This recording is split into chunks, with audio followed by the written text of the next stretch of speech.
فرانسوا، ازي حضرتك؟ الحمد لله تمام. احنا بقى طبعا في مصنع الالماس. الالماس فممكن حضرتك تقول لنا خطوات الانتاج احنا طبعا عشان العمليه مبنيه على الابداع، فعندنا الموضوع بيبدا من قسم التصميم.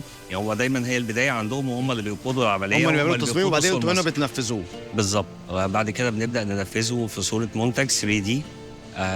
اللي بينفذوا مجموعه من شباب الخريجين المهندسين من الكليات الفنون الجميله والفنون التطبيقيه. حلو. بعد كده بيطلعوا لنا المنتج اللي حضرتك بتشوفه، الكاتم او الكليه او الاسوره، في شكل ماستر بيس. الماستر دوت بنعمل له قالب، وبنقدر نطبع منه الاعداد اللي احنا عايزينها، عدد لا نهائي، وبنعمل له عمليه اسمها السب. بناخد المنتج ده ذهب وبنشطبه ببساطه كده بالمبارد وبالخامات. أيوة. عشان يطلع يبقى شكله الفينش بتاعه مظبوط تمام.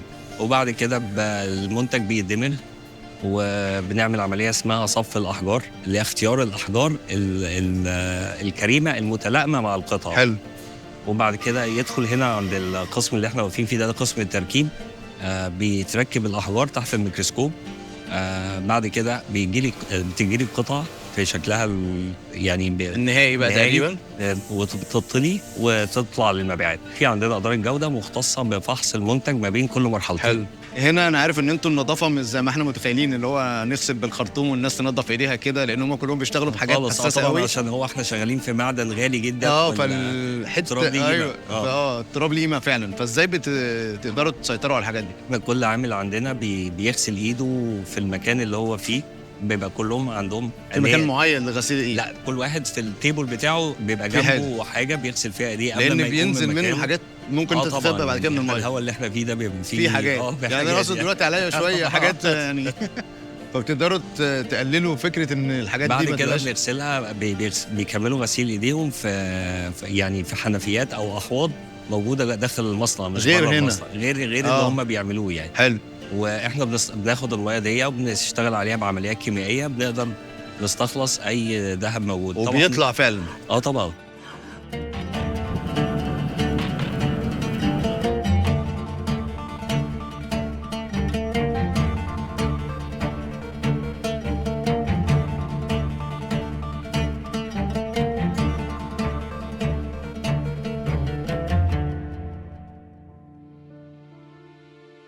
طيب دكتور ابراهيم، ممكن حضرتك تكلمنا عن خطوات تصنيع السبائك؟ طبعا هي عمليه تنقية الذهب وتصنيع السبائك، اول خطوه فيها ان احنا بنحدد عيار السبيكه. يعني ناخد السبيكه ونعمل لها تحديد ونعرف العيار بتاعها مظبوط. بعد كده بنجمع السبائك اللي هي معلومه العيار دي وبنعمل لها جرينز او حبيبات. حلو. وبعدين بتخش عمليه التصفيه اللي هي بندوبها بالاكواريجي او الماء الملكي.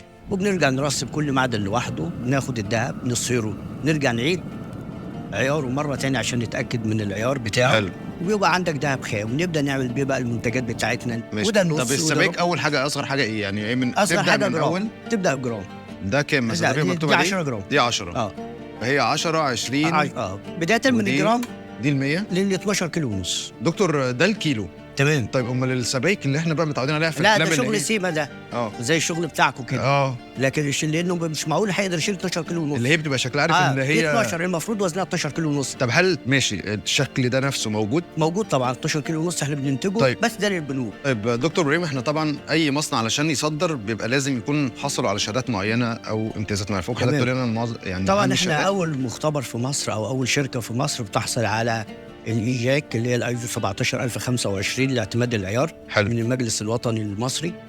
عندنا طبعا حاصلين على شهاده الايزو في اداره الجوده 9001 2015، في اداره البيئه 14001 2015، في اداره الصحه والسلامه المهنيه 45001 2018. وفي العديد كتير جدا من الشهادات اللي احنا شغالين عليها طبعا، علشان احنا اول مصفى في مصر بتكون مصفى حقيقيه موظفه.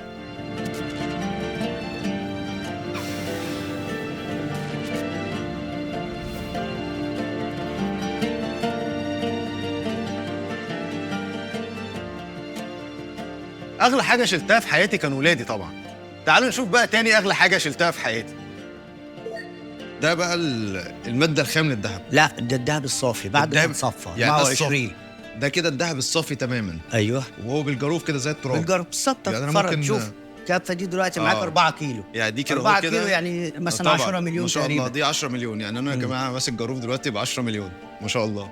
مش هسيبه لك كده. طب انا ممكن امسكه بس بايدي يعني ولا اعمل ايه؟ مش عارف اصل يعني شوف يعني دي مثلا كده انا ماسك كده مثلا بتاع 3 4 مليون صح؟ لا كده انت ماسك لك 20,000 مثلا. فهمت. ده عامل زي الطينه بالظبط. طيب انا بص صوابعي لا، مسكت بيها تمسح بقى إيدك بقى. اهو انا سايبها لك واعمل ايه لا بقى؟ لا خد بجد؟ اتفضل. ماشي اهو يا جماعه. بص نزلت كل الذهب اهو. بس ما لو خدتش طلعت ولا حاجة. هيصفر عليك. اهو هاخد كل الذهب اهو يا جماعه اهو بس خلاص. اهو. اخد دي واجري بقى.